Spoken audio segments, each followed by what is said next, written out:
यजामहे सुगन्धिं पुष्टिवर्धनम् उर्वारुकमिव बन्धनान्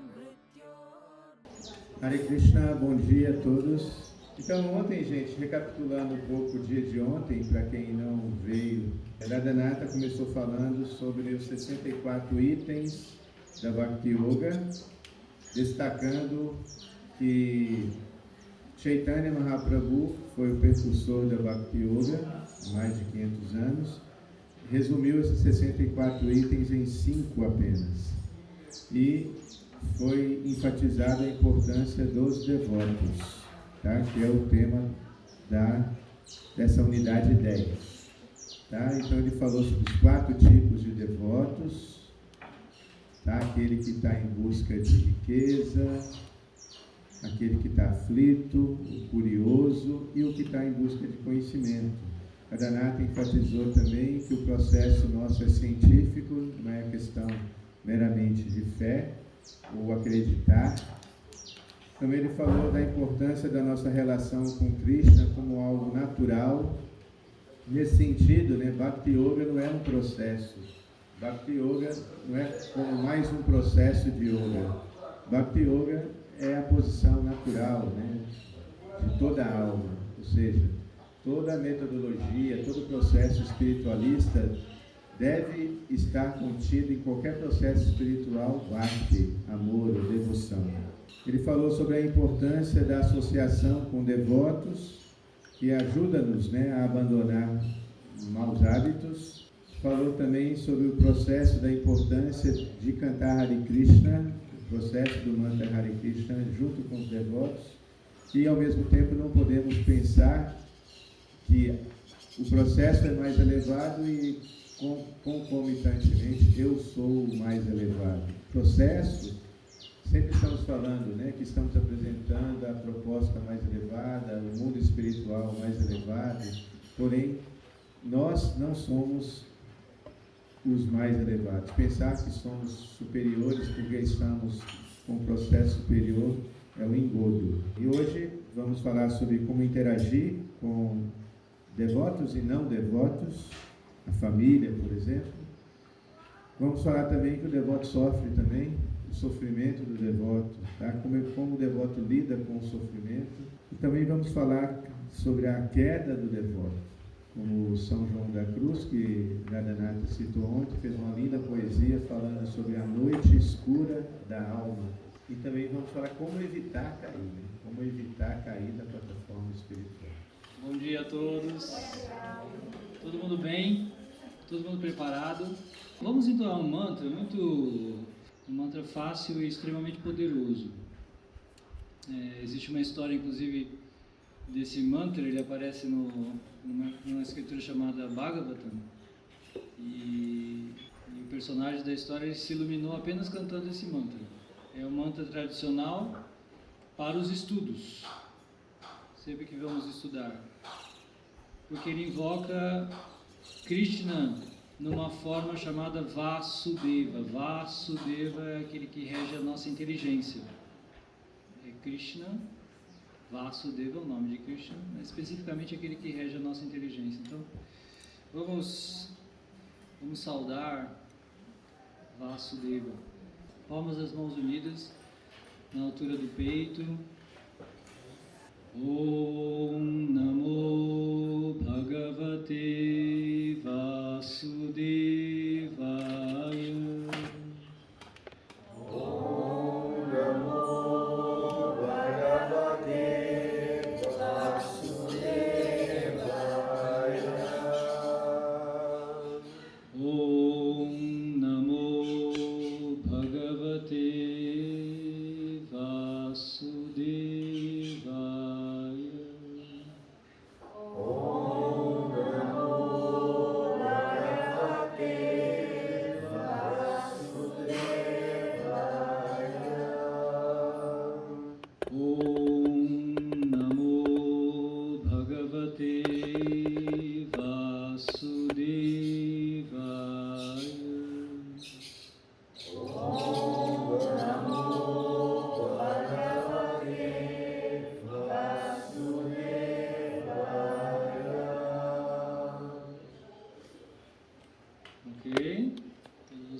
acho que foram grandes yogis em vidas passadas, né? Assim, ouviu, repetiu já. Esse é o aluno mais inteligente, aquele que aprende apenas ouvindo. Não precisa de caderno, ele ouve e ele aprende. Esse é o mais elevada categoria de aluno, né? Não precisa de papel. Memória, assim, excelente. Então, mantras são muito poderosos. O mantra, ele surte efeito como uma fórmula precisa, assim. Muito poderoso. Continuando, estudando o nosso tema, que são os devotos, né? Os níveis de avanço devocional. Existem basicamente 3 níveis. As escrituras védicas, Vaishnavas especificamente, elas categorizam o devoto em 3 níveis, que nós chamamos, tecnicamente em sânscrito, Kanishta Adhikari, Madhyama Adhikari, Uttama Adhikari. Kanishta literalmente quer dizer, né, o mais baixo, assim, o primeiro nível. Madhyama, bem parecido, médio, mediano. Madhyama, mediano, que está no meio.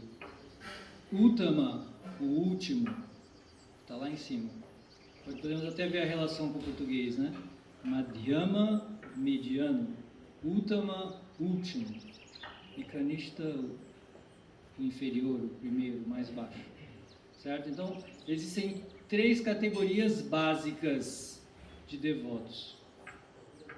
Como eu falei, lembre-se que eu ressaltei para vocês que esse conhecimento é bom para a autoavaliação, né? Prabhu Krishna Kishora disse aqui uma vez uma aula, pessoal aqui da velha guarda, deve lembrar. Ele disse que a crítica, ela tem nos 3 modos da natureza, né? Lembra-se? Sattva, Rajas e Tamas? Os 3 modos da natureza. Então a crítica, ela pode estar em um dos modos também. Tudo está nos modos, né? Tudo está num dos modos. E como a crítica se situa dentro dos 3 modos? A crítica em tamas é a crítica destrutiva, né? Essa é a crítica destrutiva. Em tamas, na ignorância, na escuridão. Tamas quer dizer escuridão. A crítica construtiva, que a gente aprecia muito, nossa, crítica construtiva. Estou falando isso para o seu bem, né? Para você melhorar. Essa é em rajas. Essa é uma paixão. Né? Assim, é uma surpresa. Foi uma surpresa quando eu vi, poxa, mas construtivo não seria o melhor? Não. A crítica em sattva, na bondade, é a autocrítica. Autocrítica. Tá? Então, todo esse conhecimento que a gente está falando aqui é para a autoavaliação. Tá bom? Então a gente estuda isso para a gente se situar. Onde é que eu estou? Né? Onde eu estou situado nesse processo? Eu fiz aqui um resumo, eu li com atenção as citações aqui. Foi citado Ishopanishad, a Bhagavad Gita e um verso extraordinário do Néctar da Instrução. Foram 3 citações bem interessantes para a gente ler, quem quiser depois ler mais sobre essas 3 categorias. E aí eu procurei sintetizar tudo que Prabhupada falou, como ele descreveu cada um no mínimo de palavras, né? Assim, tentei resumir assim, com o mínimo de palavras, o que ele falou sobre cada um. Então, o primeiro nível, aquele que está no primeiro nível, qual é a característica dele? Prabhupada diz que ele recebeu iniciação. No primeiro nível, ele já recebeu uma iniciação. Ele canta o santo nome, claro, quando a gente é iniciado, a gente promete cantar o santo nome. Agora, isso a gente pode falar, como eu falei, numa ciência teológica, você pode ver esse fenômeno e comparar com outros processos e com outras religiões. E veja bem, ele diz, né, esses textos aqui, o Bhagavad também, outros textos dizem, que nesse nível, a pessoa só vê Deus ali no templo.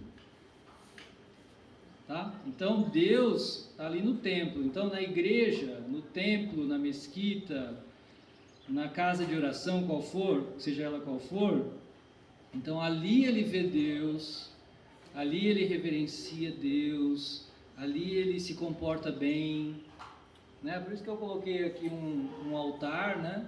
Porque é esse devoto que está vendo Deus lá no altar.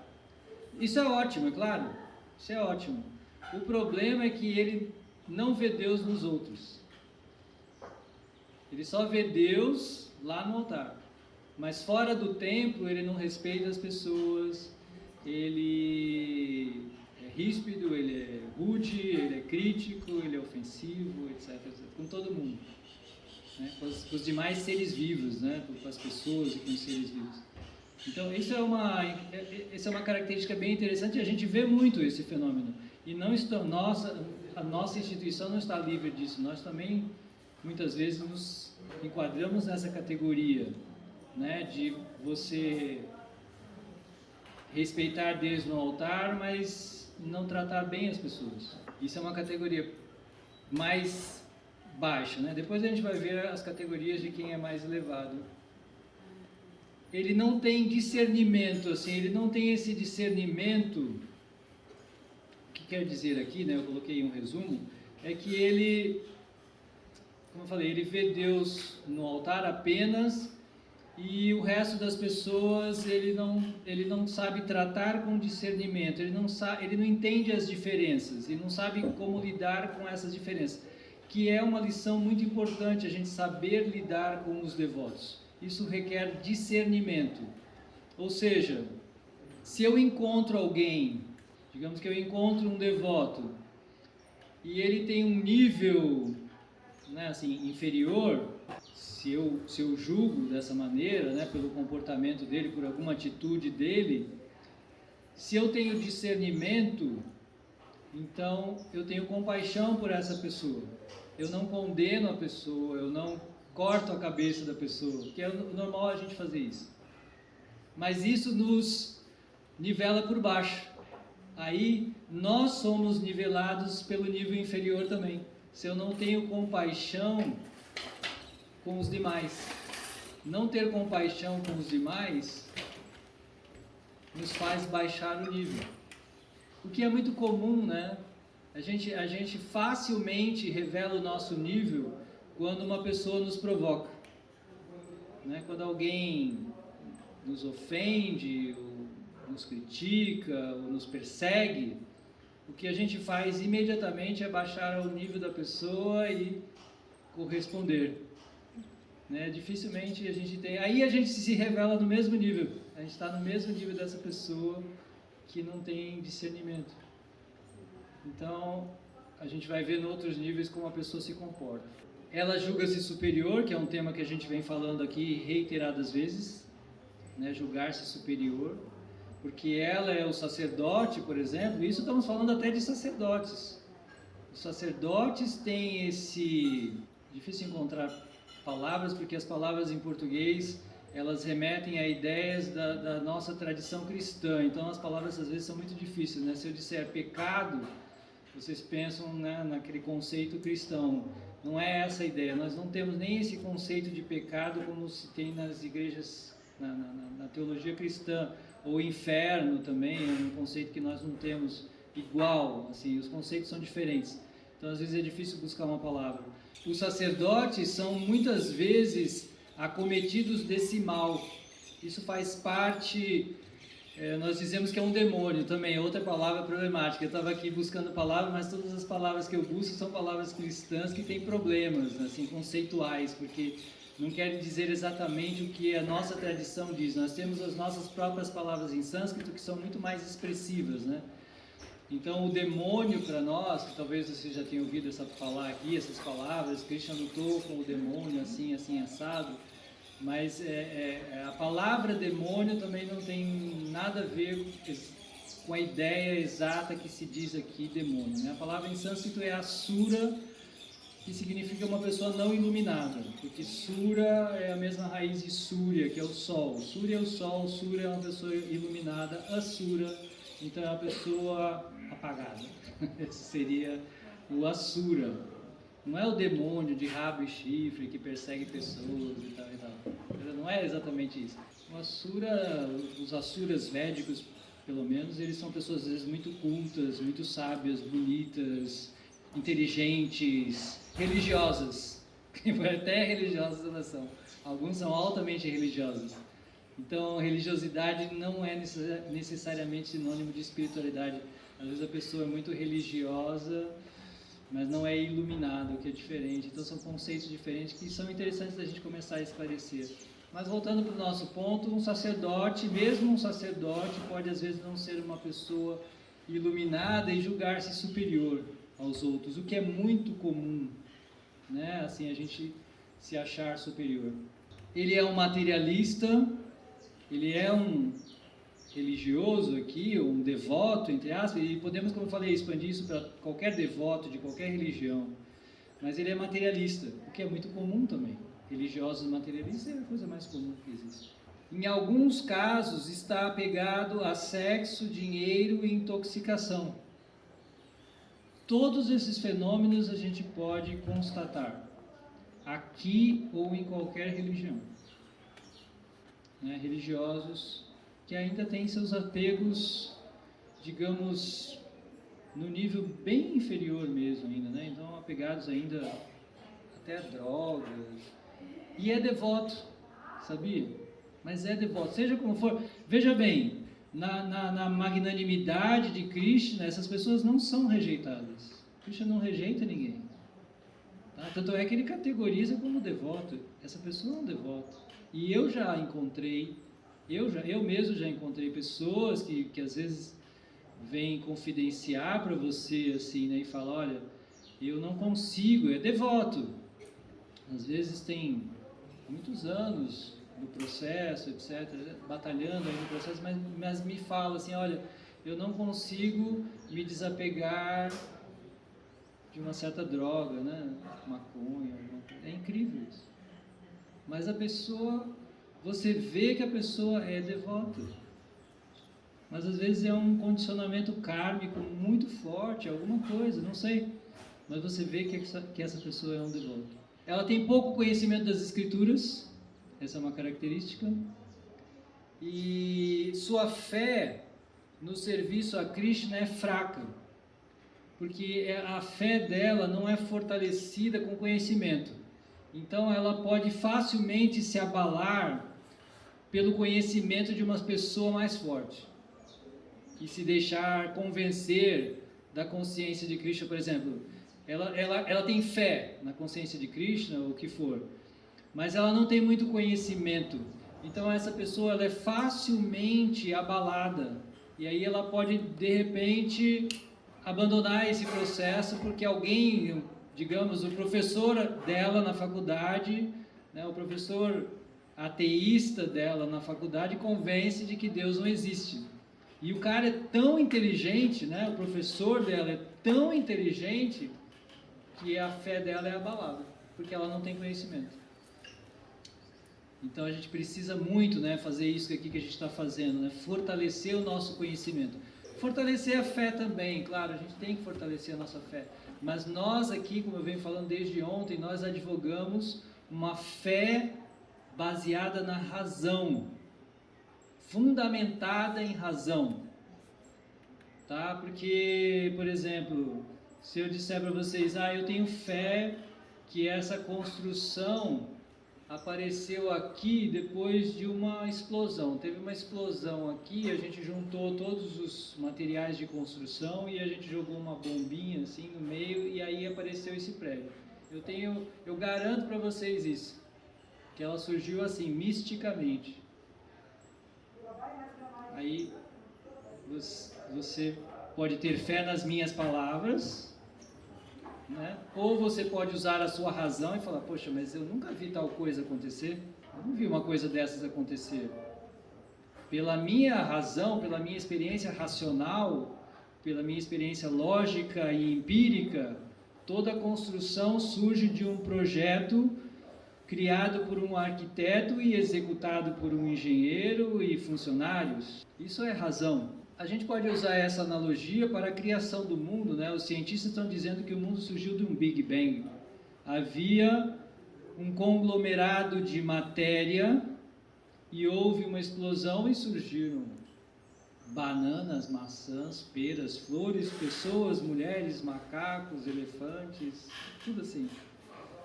Onde que se vê uma construção como essa? A gente não vê uma construção, nenhuma construção surge de um acaso assim.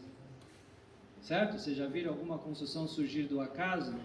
Mas se você não tem fé, porque o religioso está dizendo, Deus está por trás, né? Deus é esse arquiteto e esse engenheiro que elaborou tudo isso aqui que a gente está vendo.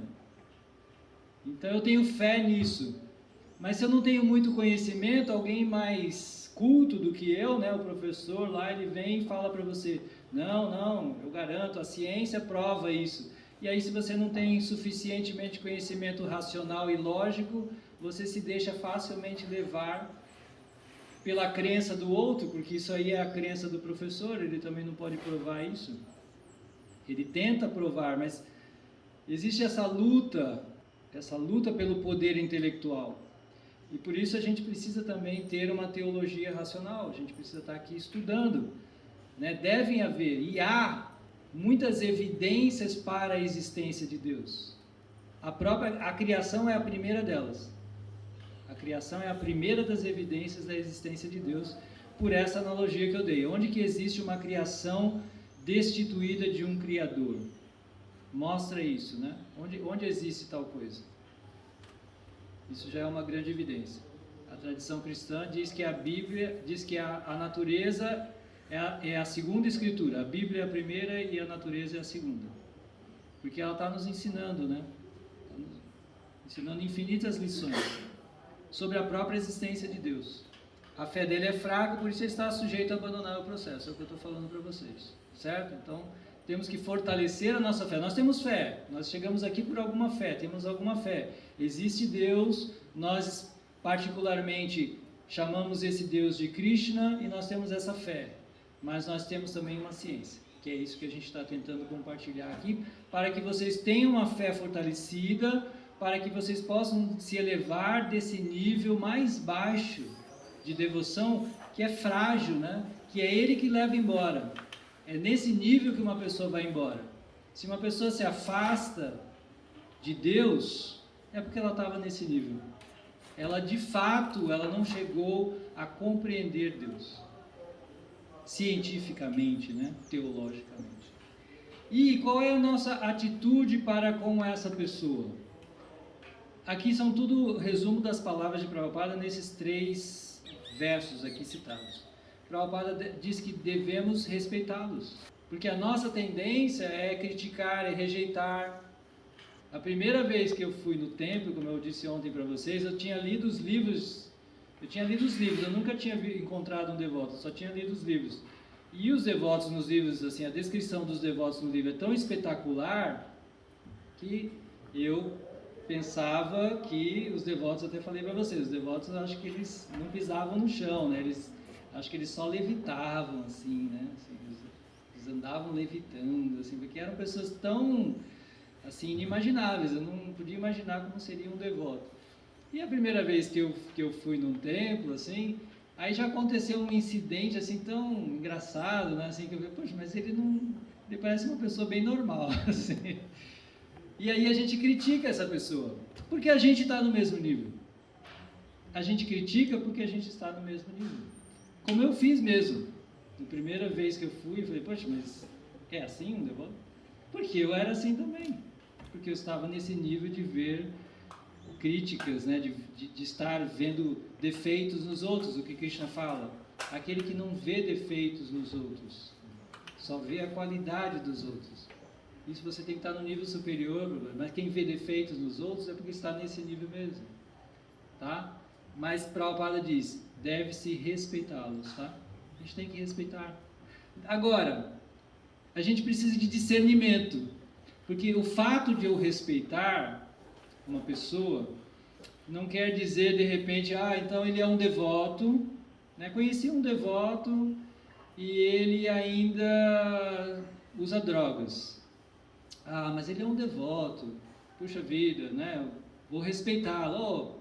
Vamos fumar um baseado junto? Não é isso. Esse é o discernimento que a gente tem que ter.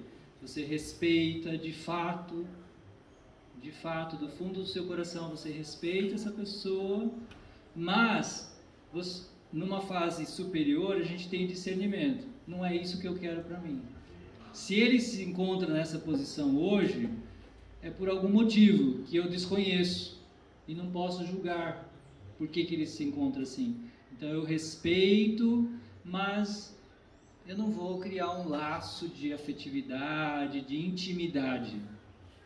Entende? Se eu não posso ajudar essa pessoa, talvez melhor se manter um pouco afastado. Tipo assim, se ele te oferece uma droga, né? Eu vou dizer que são todos fatos que já aconteceram. Eu já conheci uma pessoa que conheceu um devoto, que nem sabia que era devoto, né? Assim, entre aspas, um devoto bem desse nível, bem inferior, mais inferior do que isso, e eles se conheceram através das drogas. E era um devoto, e o devoto que ofereceu droga para o outro, entende? Infelizmente isso acontece aqui. A gente precisa ser realista com vocês, para vocês não se iludirem também. Mas o que nós pedimos é assim, a gente respeita, a gente procura entender, né? E a atitude elevada é querer o bem para essa pessoa, mas não ir junto com ela, entende? Não vai junto com ela. Tenha discernimento, saiba o que deve ser feito e o que não deve ser feito.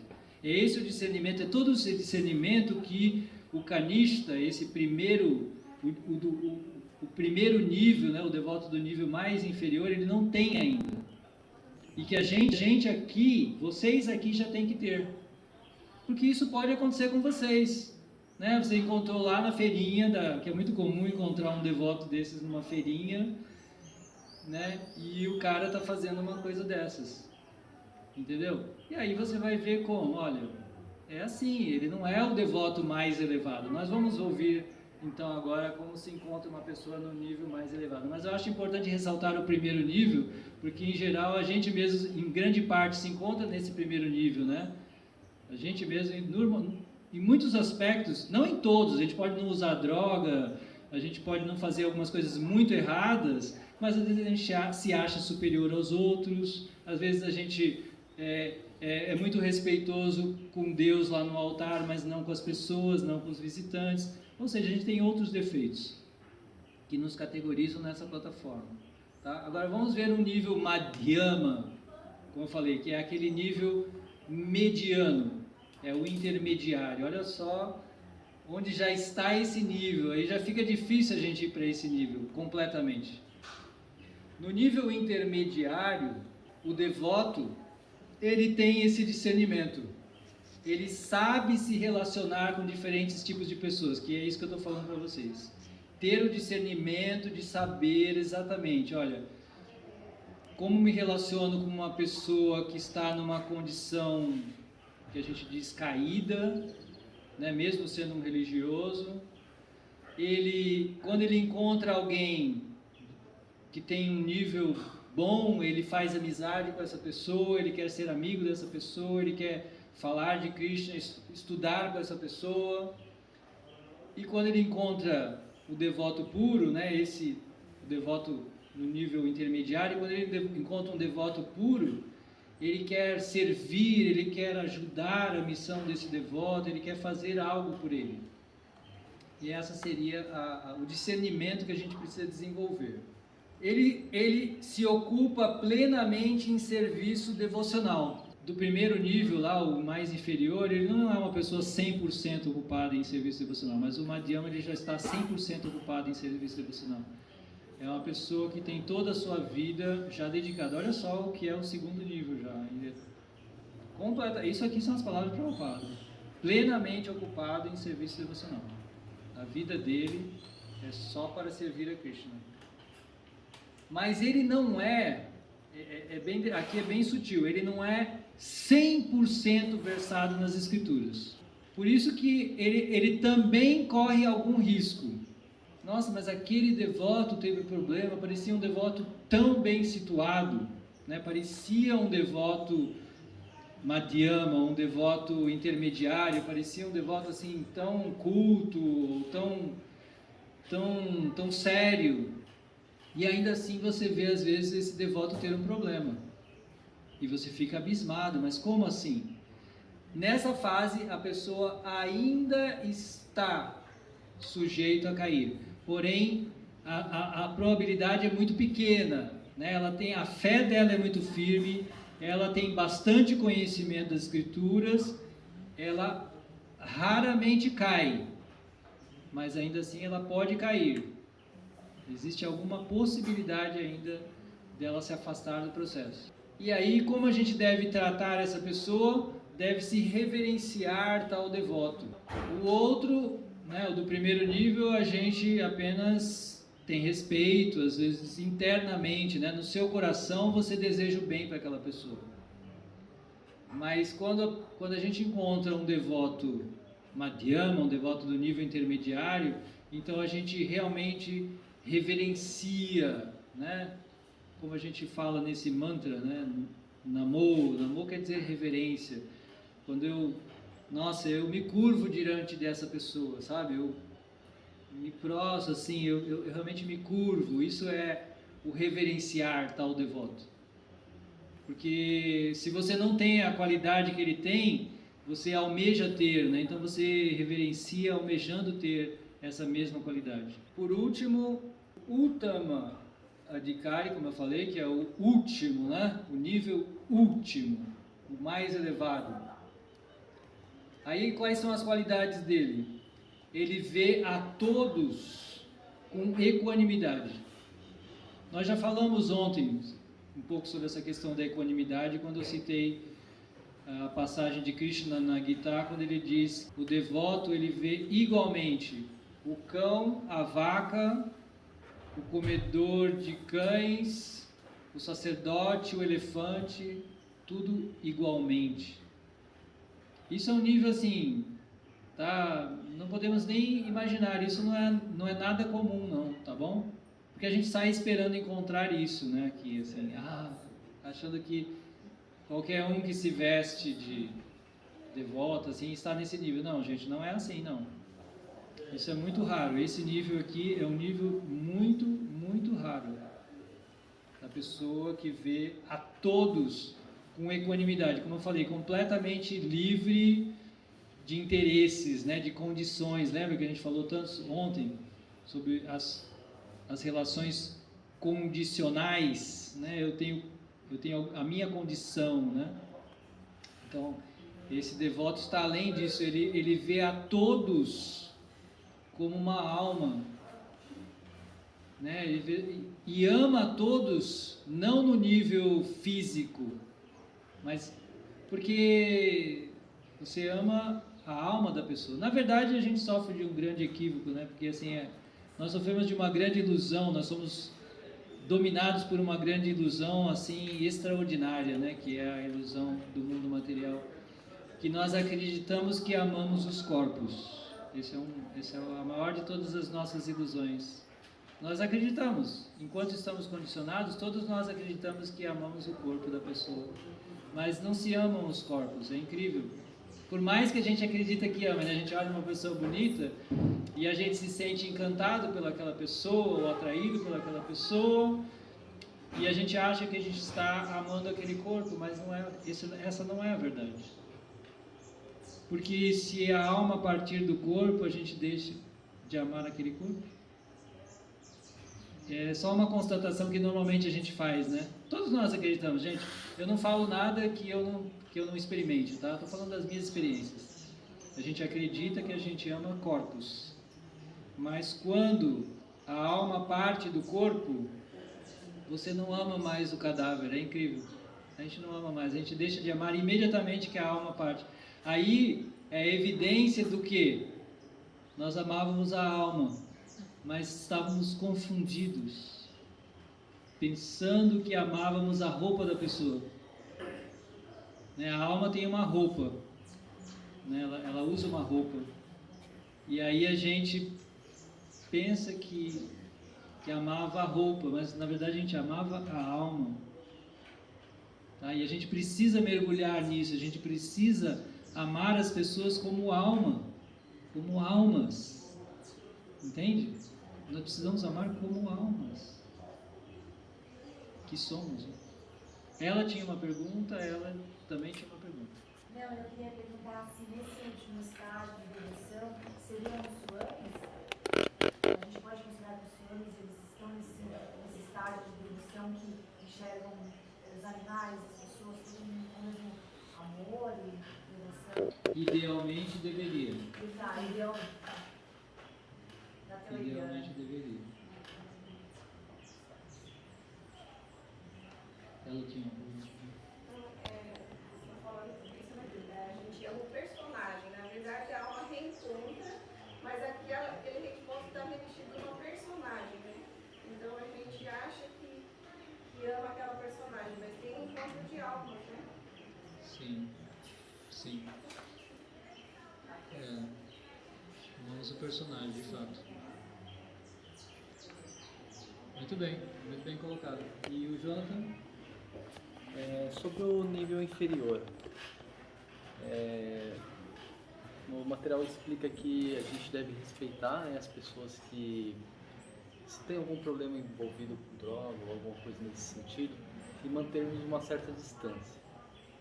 Mas se a gente mantém uma certa distância dessas pessoas, como que a gente vai trabalhar aquele ser para se tornar melhor, trazendo mais conhecimento, mais filosofia, mais comunhão com os devotos, se a gente tem que manter a distância? Não teríamos que estar mais preparados psicologicamente para não entrar naquela onda, mas acolhê-lo de uma forma mais amorosa?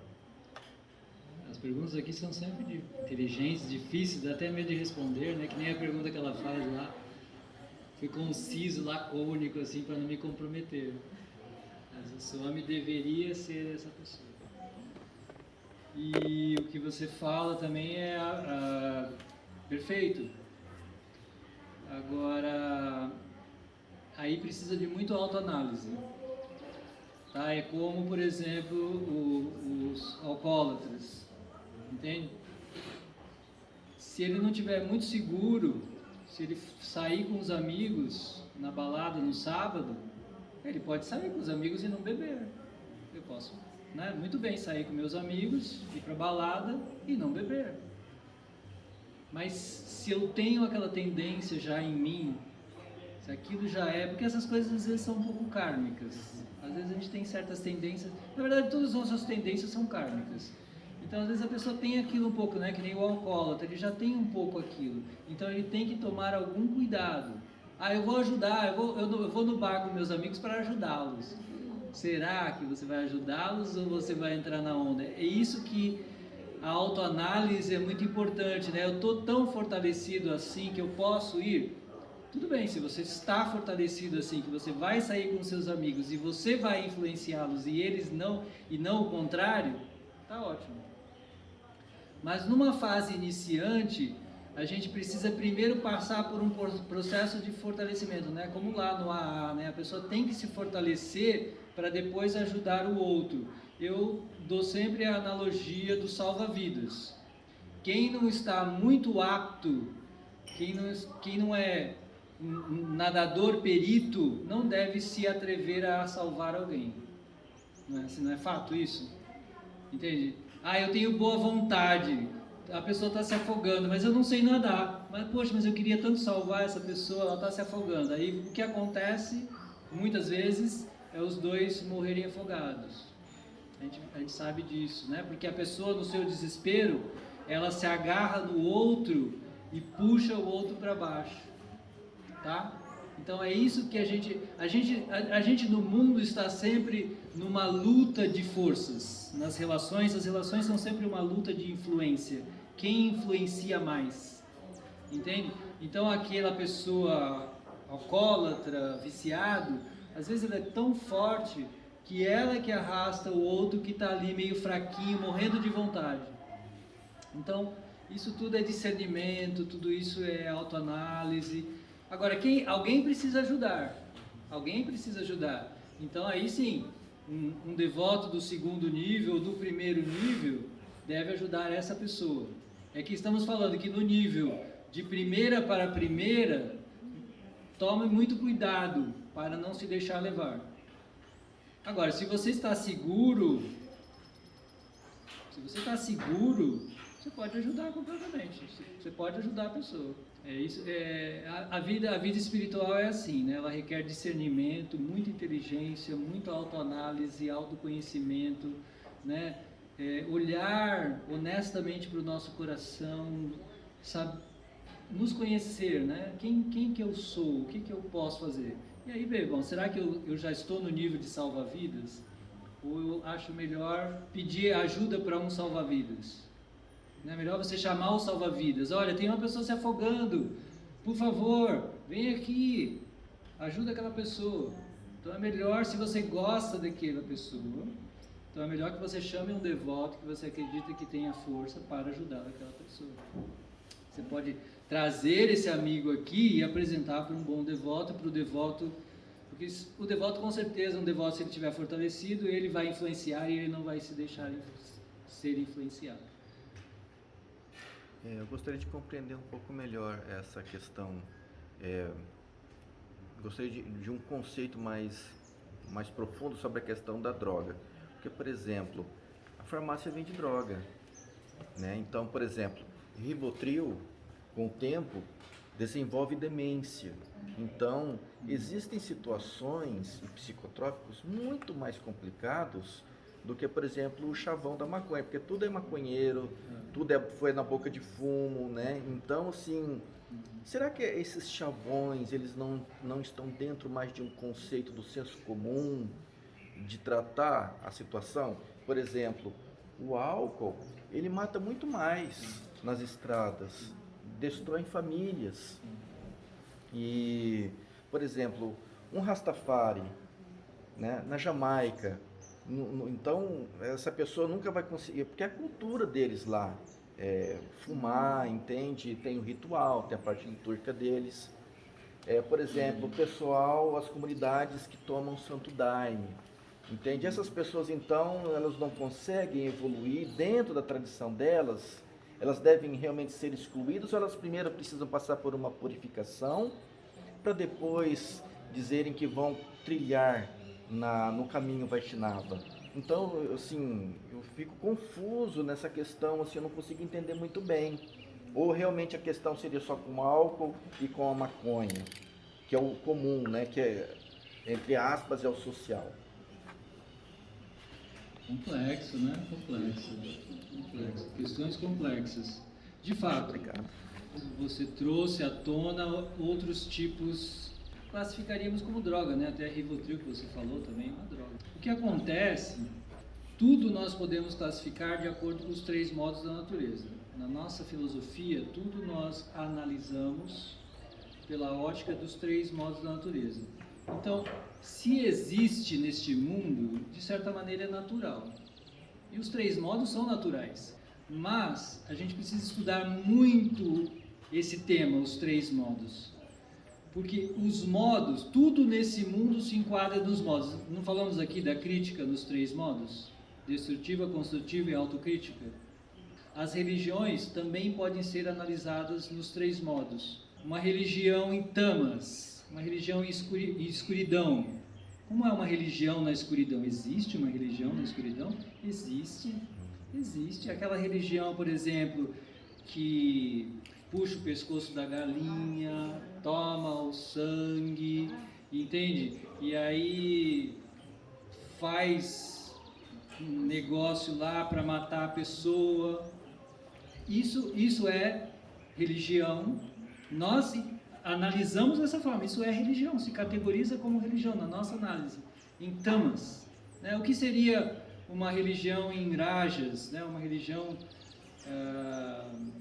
na paixão, como a gente fala? Religião materialista, que nós já falamos aqui. Religiões que apregoam a teologia da prosperidade, só ficar rico. Isso é uma religião, é religião. Krishna aceita também essa categoria de pessoas. Faz parte. E tem religião insátua, e tudo vai ter 3 modos e transcendente, né? Então a religião insátua é uma religião que apregoa a não violência, é uma religião que apregoa a equanimidade, etc, etc. Isso é uma religião. E aí você pode ver, você pode categorizar todas as religiões, todos os religiosos dentro disso. E a gente sempre fala, né? Também tem a na transcendência, aquela pessoa que está acima de tudo. E em relação ao uso de drogas, também a gente pode analisar assim, entendeu? Existem sistemas, processos religiosos, que a gente poderia denominar assim, processos religiosos que fazem uso de droga. Isso existe na tradição mundial, em todas as tradições, na Índia inclusive. Na Índia também tem as tradições que vão usar alguma droga, assim como tem o Santo Daime aqui, na Índia também tem tradições que usam droga. Mas isso, na nossa visão, isso é religião. E nós respeitamos, lembre-se disso. Um Vaishnava respeita todo ser vivo, todos os seres vivos, todos, para não falar de seres humanos. Mas a gente tem discernimento. Pelo nosso discernimento, isso é tamas. Porque em Sattva, a pessoa não precisa de nenhum elemento extrínseco.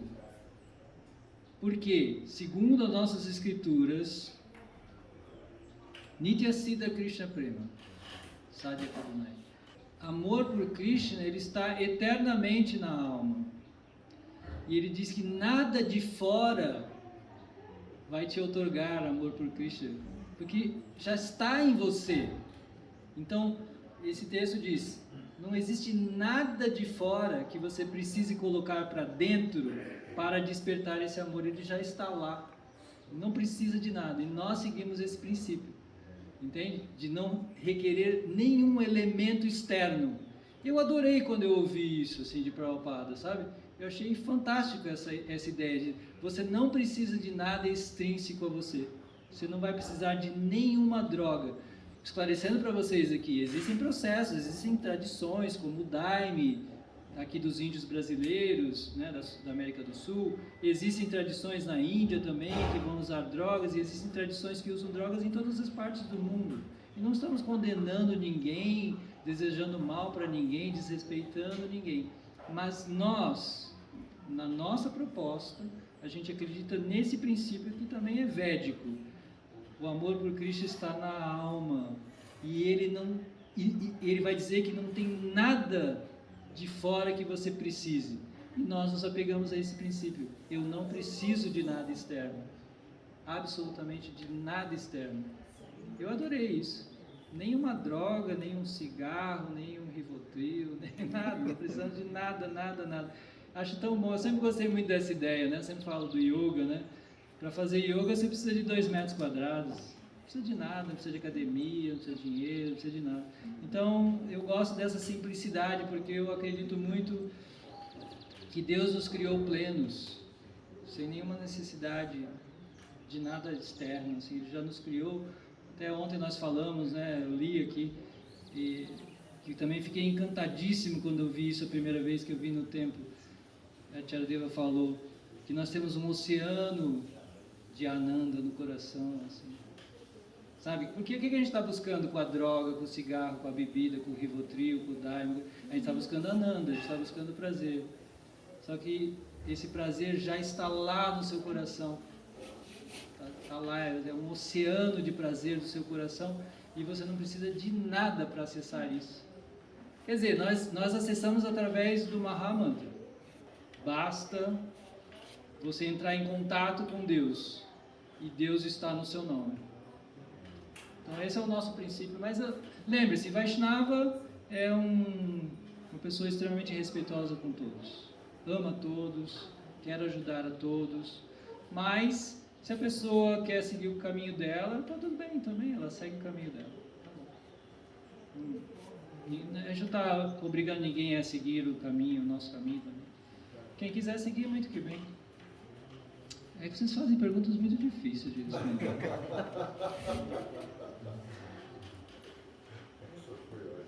Só complementando aqui, você fez uma colocação que eu acho que confunde muita gente também. A maconha não é a maconha em si, não é a planta em si, mas são as egrégoras que se formam através dos grupos de pessoas que estão utilizando a maconha, e que é como elemento ar, né? Onde Deus se manifesta por tudo isso, ele precisa do elemento ar. Então, são as egrégoras que se... mas é só umzinho. Mas são as egrégoras. Primeiro que já não vem, é como o glúten. O glúten hoje está causando tanta debilidade na saúde das pessoas, porque não é um glúten da época de Cristo. Não é mais. Está poluído. Você vai perceber isso. Então, isso tem mais a ver com as egrégoras e acaba confundindo mesmo quando você está nesse processo de purificação, de se trabalhar melhor, porque você vai encontrar pessoas ótimas, não precisa ser lá na Jamaica só, né? Mas, e que estão fumando, e que são pessoas ótimas, e inclusive alguns adictos, que são os dependentes, os viciados, que têm em alguns pontos, até mais caráter do que o outro que não consome. Então isso acaba confundindo mesmo.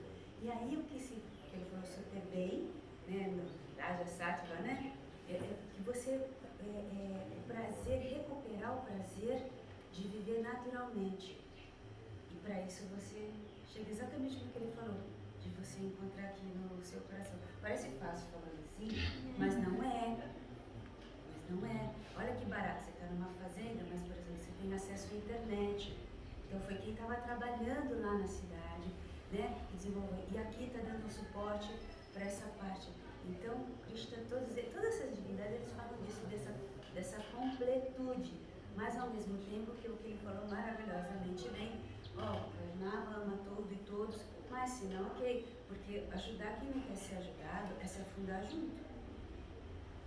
Isso mesmo. Bom, então onde nós estávamos?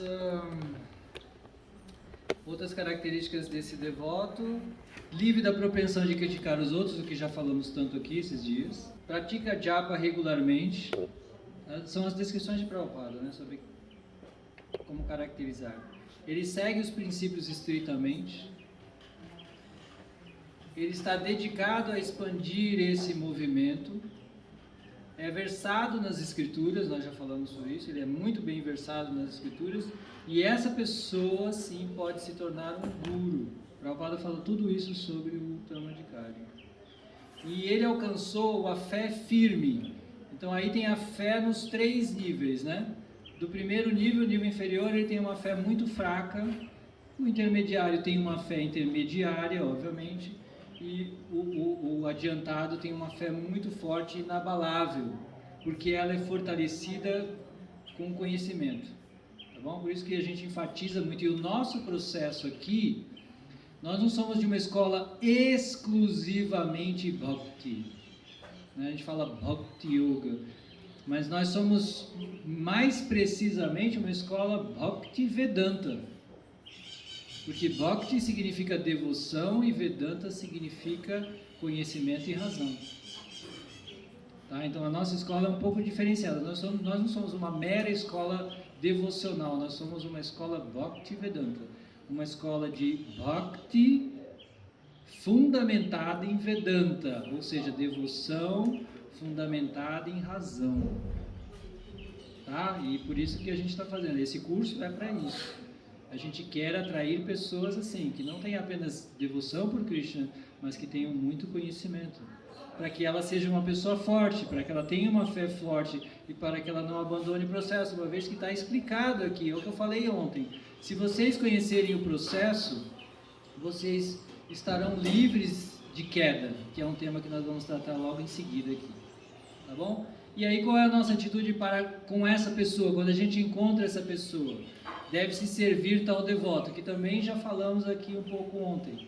Mas quando a gente encontra, como é que a gente dá esse salto quântico, né? Quando a gente dá um salto devocional e a gente alcança amor incondicional, né? O amor que não tem condições.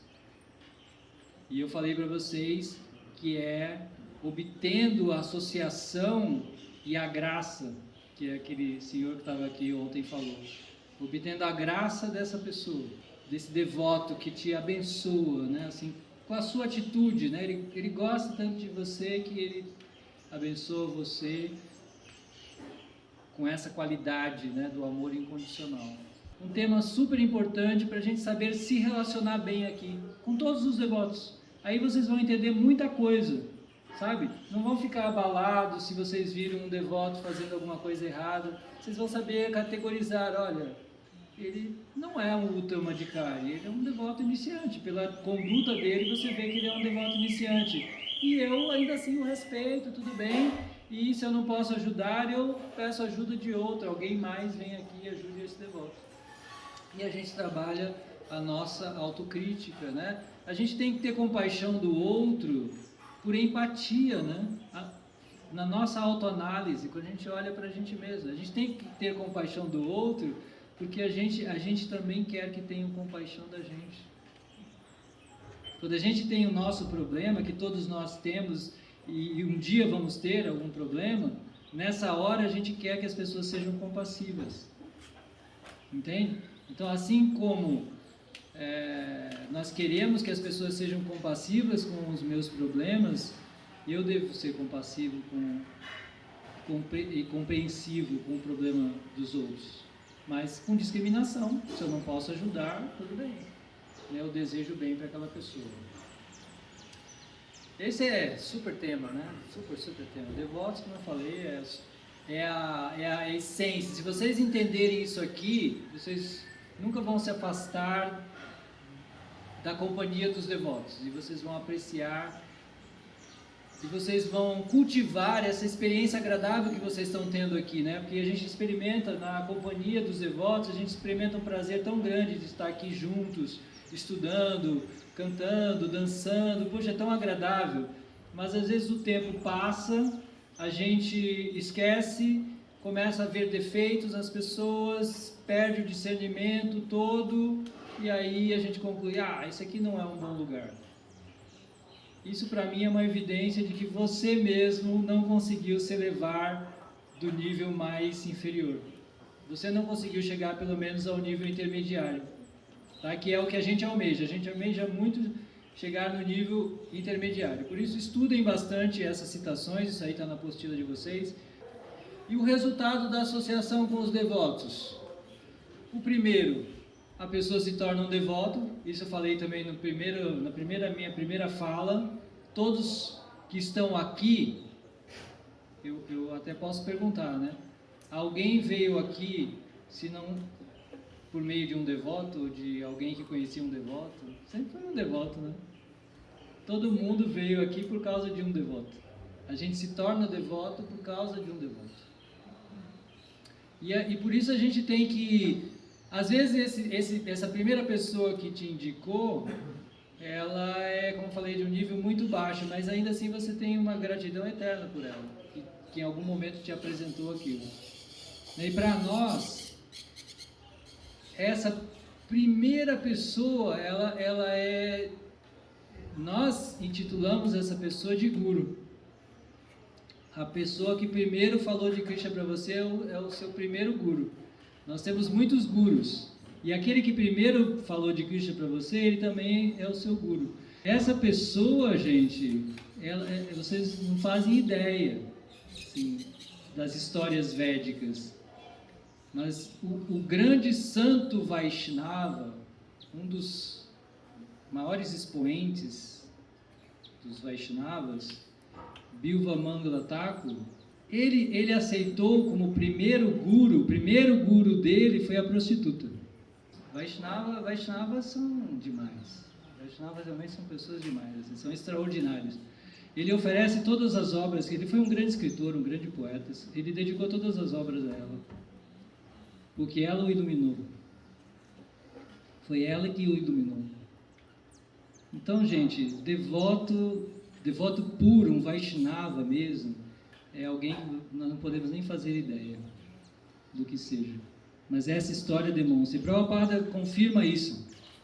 Logo no começo do Bhagavatam, Prabhupada fala, se uma prostituta for devota, deve-se respeitá-la. Quando eu li isso a primeira vez, eu falei, mas como assim?